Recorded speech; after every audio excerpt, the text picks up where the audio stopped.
Это 2024 год, и это топ-11 стран, куда лучше всего переехать в этом году. Меня зовут Максим, я уже в эмиграции 7 лет, много где побывал и много где пожил. Уже 2 года я помогаю людям переехать в страны, о которых они мечтали. Чтобы создать это видео, я провел более 100 офлайн встреч и онлайн интервью с иммигрантами, плюс еще и свой опыт, что позволило собрать всю необходимую информацию и сделать для вас интересное видео. Но сегодня будет необычный формат видео. Я разработал специальный фильтр из 8 параметров, которые наиболее важны при выборе страны. Я буду оценивать страны по этому фильтру, и в конце видео мы узнаем, какая страна лучшая, а какая худшая. И да, вы можете быть не согласны со мной, но внимание, у вас будет возможность оценить страны по-своему. Сейчас все поймете. А пока подпишитесь на мой канал, если вы этого еще не сделали, и поставьте под видео лайк. Ваши лайки помогают мне создавать новые и интересные видео. Поставили? Красавцы! Поехали! Начнем с фильтров, а затем пройдемся по 11 лучшим странам, потом по десятке худших и подытожим, выбрав лучшую и худшую. Итак, я определил несколько параметров выбора стран. Первое – living cost. Сколько денег нужно для жизни. Второе – legalization. Простота легализации. Третье – people and community. Коммуникация с местными и нетворкинг с умными, амбициозными ребятами, которые круто что-то умеют делать для обмена опытом. Четвертое – climate and natural. Природа и климат. Пятое – language, на каком языке нужно будет разговаривать. Шестое – foods, местная еда. Седьмое – taxes, налоги.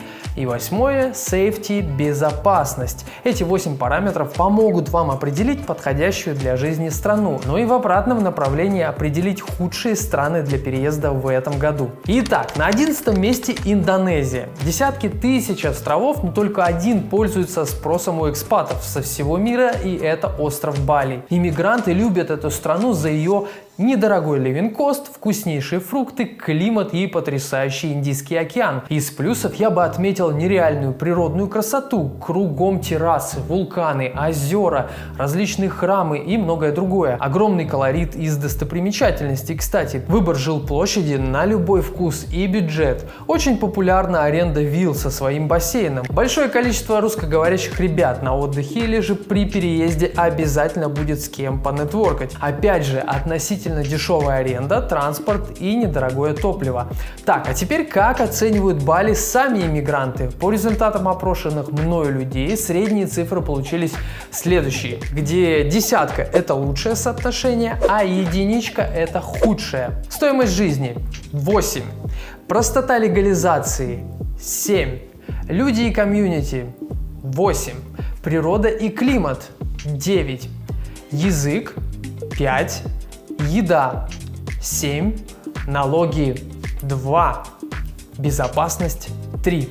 Средний балл 6,1. И да, обязательно пишите свои варианты оценок в комментариях. На 10 месте Коста-Рика. А вы знали, что есть Южная Америка, есть Северная, а есть еще и Центральная? Так вот, эта страна расположилась именно там. Экспаты со всего мира приезжают в эту страну, чтобы насладиться биологически разнообразной природой и невероятными пляжами Карибского моря. Если вы всю жизнь в движении и маньячите, чтобы только и делать, что зарабатывать деньги, то местная распространенная философия пура вида научит вас ценить каждый момент в жизни и наслаждаться им, что, собственно, и делают иммигранты и путешественники. Если вы искали страну, где хотели бы получить высококлассные медицинские услуги, то Коста-Рика должна быть первая в этом списке. Уровень медицины очень высокий за низкий кост. Иммигрантов было найти нелегко, все-таки не самое популярное направление, но тем не менее данные я получил. Стоимость жизни – 8.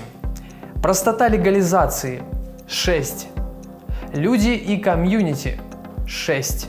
Природа и климат – 10. Язык – 7. Еда – 8. Налоги – 6. Безопасность – 5.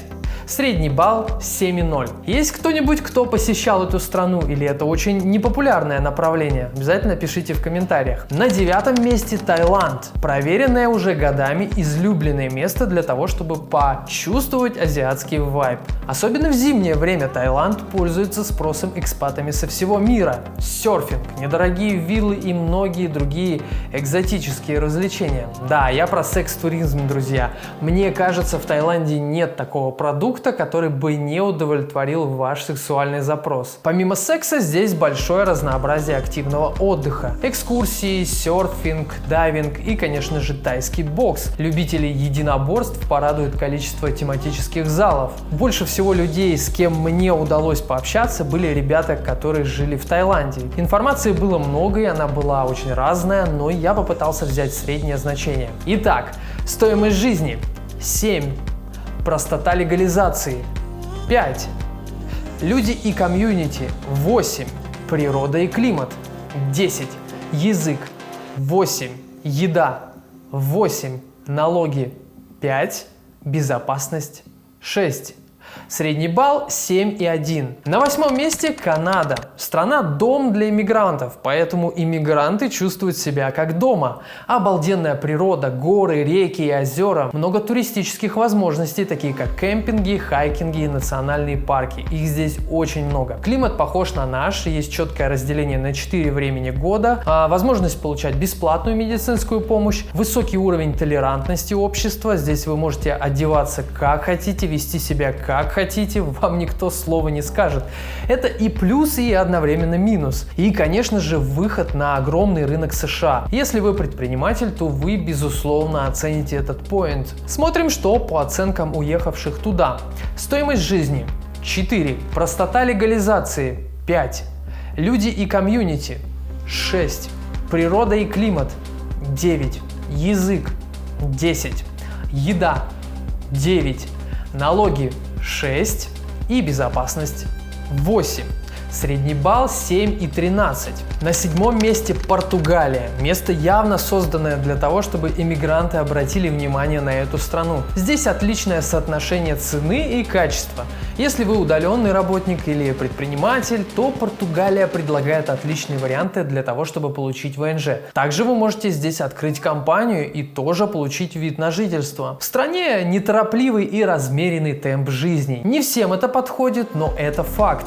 Португальцы очень дружелюбные и отзывчивые. Здесь огромное русскоговорящее сообщество, и многие из моих опрошенных ребят выбирали эту страну по этому параметру. Классный общественный транспорт, уютные европейские улочки и красивый океан, который, кстати, ледяной. Температура не прогревается выше 22 градусов. Но по совокупности факторов, влияющих на выбор страны, Португалия топ страна за свои деньги. Как же ее оценили иммигранты? Стоимость жизни 6. Простота легализации 6. Люди и комьюнити 10. Природа и климат 8. Язык 8. Еда 8. Налоги 3. Безопасность 9. Средний балл 7,2. Ну а как вам страна? Хотели бы жить в Португалии?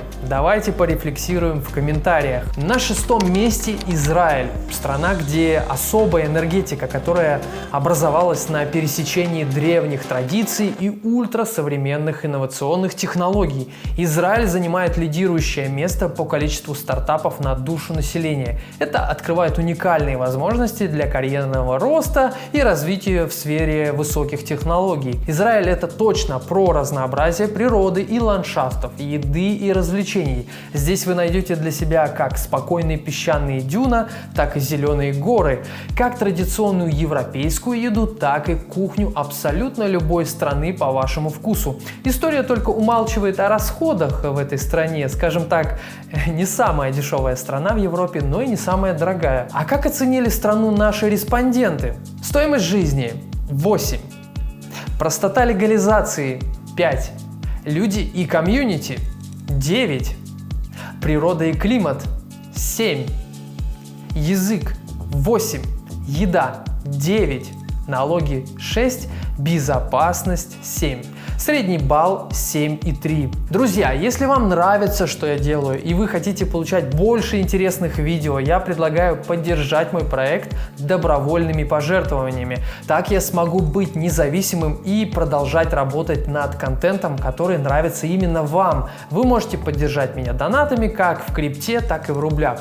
Все ссылки вы найдете, правильно, в описании. На пятом месте Филиппины. Все знают про Бали, Таиланд, но почему-то все позабыли о Филиппинах, а ведь это страна и подешевле, и сюда приехать проще. Просто покупаете билет и прилетаете. В стране можно находиться и делать визаран до бесконечности. ВНЖ получить можно, но его особо никто не делает, ведь это долго и не имеет смысла. Даже банковский счет вы можете открыть без ВНЖ. На Филиппинах круглый год тепло, а солнце встает и садится в одно и то же время. На $1000 можно комфортно жить даже в большом городе. Здесь дешевые услуги. Маникюр или барбер с бородой за $2, представляете? Люди очень дружелюбные, и в стране английский язык признан официальным. Что скажут иммигранты? Стоимость жизни 10. Простота легализации 8. Люди и комьюнити 7. Природа и климат десятка. Язык 9. Еда 7. Налоги 4. Безопасность 6. Итого средний балл 7,6. Кто отдыхал на Филиппинах? Отпишитесь в комментариях, какой у вас был опыт. И едем дальше. На четвертом месте США. Штаты не то место, куда ты можешь взять и переехать спонтанно. К эмиграции в эту страну лучше всего готовиться за несколько лет. Но какие же плюсы вас ждут в Штатах? Возьмем за самые популярные направления штат Калифорнию и штат Нью-Йорк. Потому что все штаты разные, а эти два направления самые известные. Лос-Анджелес. Скорее для творческих людей, которые ценят и отдых, и теплый климат. А Нью-Йорк скорее про бизнес, про погоню за успехом, с приятным мягким климатом в течение года. Иммигранты часто рассказывают о том, что, переехав в США, они ментально меняются, становятся более самостоятельными, независимыми и предприимчивыми. Также иммигранты отмечают, что у них меняется отношение к людям в позитивном ключе. Люди больше раскрываются и узнают о своих талантах благодаря местному менталитету американцев. Здесь всем вообще пофигу, как ты выглядишь и откуда ты. Каждый может найти себя и свое любимое дело. Интересно, как оценивают Штаты сами иммигранты. Итого, стоимость жизни 3. Простота легализации 4. Люди и комьюнити 10. Природа и климат 10. Язык десятка. Еда десятка. Налоги 6. Безопасность 8. Средний балл 7,6. Теперь давайте посмотрим на тройку лучших в этом году. На третьем месте Аргентина. Латинская Америка может быть очень комфортной для жизни. Аргентина та страна, которая показывает, что можно пожить почти в европейской стране за приемлемые деньги. Да, Буэнос-Айрес — это очень европейский город с прекрасной архитектурой. В Аргентине, несмотря на ужасную инфляцию, все еще доступные цены. Living cost и work-life balance здесь на очень хорошем уровне. Легендарное аргентинское вино отличного качества можно приобрести за $3. Мясо, какую-нибудь красивую говяжью вырезку за $7 за килограмм. Какой-то космический выбор сыров на разный вкус и очень вкусные фрукты. Такая страна подходит для того, чтобы жить в хороших условиях, питаться качественной и натуральной едой за недорого и получить удовольствие от общения с местными. Аргентинцы очень приветливые и тепло относятся к гостям и иммигрантам. Ведь когда-то и их родители или бабушки и дедушки точно так же эмигрировали в эту страну. Что скажут на этот счет сами иммигранты? Стоимость жизни 9. Простота легализации десятка. Люди и комьюнити 8. Природа и климат 9. Язык 6. Еда 9. Налоги 7. Безопасность 6. Средний балл 8. На моем канале я уже снял достаточно много видео об Аргентине. Я здесь живу со своей семьей уже полгода и много рассказывал о переезде, о стоимости жизни, о том, какие продукты можно купить и сколько они стоят, и преступности. Все эти видео вы можете посмотреть в плейлисте по подсказке. Также ссылку я оставлю в описании. На втором месте Черногория. Небольшая балканская страна на живописном побережье побережье Адриатики. С очень красивым морем, приветливыми и до безобразия добрыми людьми. Все это в сочетании с мягким, как домашний пледик, климатом и простой легализацией в стране. В Черногории все хорошо. Вот серьезно, ничего не идеально, а просто все хорошо. Насколько комфортно жить экспатом, расскажет нам Илья. Привет, Макс. По поводу Черногории. В целом здесь классно. Значит, какие плюсы есть? Значит, это хорошие отношения, во-первых. То есть действительно хорошо относятся люди, лишний раз спрашивают, чем помочь и так далее. То есть очень позитивно, особенно к детям относятся классно. Очень близкий язык. В целом можно друг друга понять. Понятно, что написано там где-то в магазине или еще как где-то, да. То есть особенно нет языкового барьера. Английский в целом знает тоже народ неплохо. Очень большое русскоязычное сообщество. То есть, например, вот я сейчас работаю онлайн и не из дома, а из коворкинга. Вот здесь, в принципе, все русские работают. То есть сидят здесь вместе со мной. Далее, касаемо цен в магазинах, невысокие цены, хотя еврозона. Невысокие цены на аренду недвижимости. Вот мы снимаем за 600 евро 4-комнатную квартиру, довольно-таки большую, совсем рядом с центром. Хороший вариант. То есть, но единственный момент, мы снимали не в сезон. Касаемо моря, природа, горы, все круто, все очень красиво. Море приятное, галечные пляжи. Если есть Шенген, очень близко Европейский Союз, европейские страны, любые, пожалуйста, путешествуй. Из минусов единственное, что могу ответить, это отсутствие какой-то инфраструктуры, то есть мало магазинов, нет онлайн-доставки, к которой мы все привыкли, то есть ее, в принципе, здесь почти нет, либо она неудобная. Вот. В целом все здесь классно, какое-то время неплохо провести, здесь довольно-таки легко получить ВНЖ через открытие компании, вот, и в принципе, нам здесь нравится.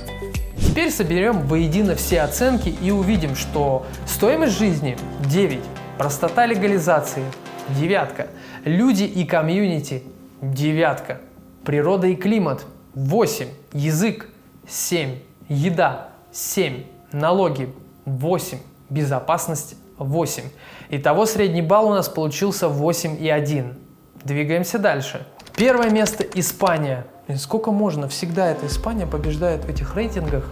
Окей, куда же без лидера по количеству уехавших в эту страну русскоязычных экспатов? У страны только начал раскрываться иммиграционный потенциал, а она уже захватила рынок по привлечению не только туристов, но и высококвалифицированных специалистов и фрилансеров на удаленку. Но вы не думайте, что в эту страну можно переехать, будучи только талантливым человеком. Нет, в этой стране полно людей, кто вообще приезжает и остается без визы. Но этот путь я не рекомендую никому. А программы для иммиграции, которые испанцы смогли реализовать, лучше всех начали работать в 2022 году и продолжают по сей день. Здесь прекрасно все. Еда, климат, море, люди и условия для жизни. Есть, конечно, факторы, которые могут триггерить со временем. Это менталитет, например, очень сильная расслабленность испанцев и непунктуальность. Или пресловутая маньяна, что значит завтра. Все у них завтра, любой вопрос, завтра. И проблемы с отоплением в домах. Но со вторым разобраться можно, а вот к первому только привыкать. Что же думают иммигранты, которые пожили в Испании и как они ее оценили? Стоимость жизни 7, простота легализации 8, люди и комьюнити 10, природа и климат 10, язык 8, еда 8, налоги 7, безопасность 9, средний балл 8,4. А сейчас дам слово своему более опытному другу, который уже 15, по-моему, лет живет в Испании, поэтому послушайте обязательно интересное мнение у человека, который там очень-очень давно живет, и ему есть что рассказать про эту страну. Добрый день, дорогие зрители канала моего молодого друга Максима. Максима поступил такой вопрос: почему лично для меня Испания является лучшей страной для проживания? Что ж, я вкратце постараюсь объяснить. В Испании проживаю 15 лет. Страна очень солнечная. Особенно касается это юга Испании, как раз где мы купили квартиру. Средиземное побережье, я думаю, все зрители согласятся. Рыба, фрукты, спокойствие, спокойное течение жизни и молодых, и пожилых. Питание средиземноморское, всем известное. И долгожители здесь живут в среднем не меньше 85-90 лет, а то и больше. Очень много жителей за 100 лет. Вот, видно благодатное питание, рыба, качественные продукты, фрукты очень хорошие. Вот. И опять же солнце. На востоке Пиренеи, горы, горнолыжный спорт. Могут отдыхать практически круглый год. Питание, продукты высочайшего класса. Просто высочайшего. Я побывал и во Франции, и в Англии. Продукты, скажем, той же Англии, чувствуется много химии. В Германии то же самое. Зайдешь в супермаркет, яблоко красивое на вид, на вкус оно как бы не очень натурально. Вот. В Испании нет. Далее, культура высокого уровня. Люди, скажем так, средний класс, высокообразованный, очень начитанный и знает и русскую литературу. И с ними интересно пообщаться. Кстати сказать, к русским относятся очень доброжелательно. Ну, это мое личное мнение, может быть, кто-то встречал. И в теперешней ситуации, может, кто-то встречал и не очень хорошие отношения. Вот. Но я лично не встречал таких людей.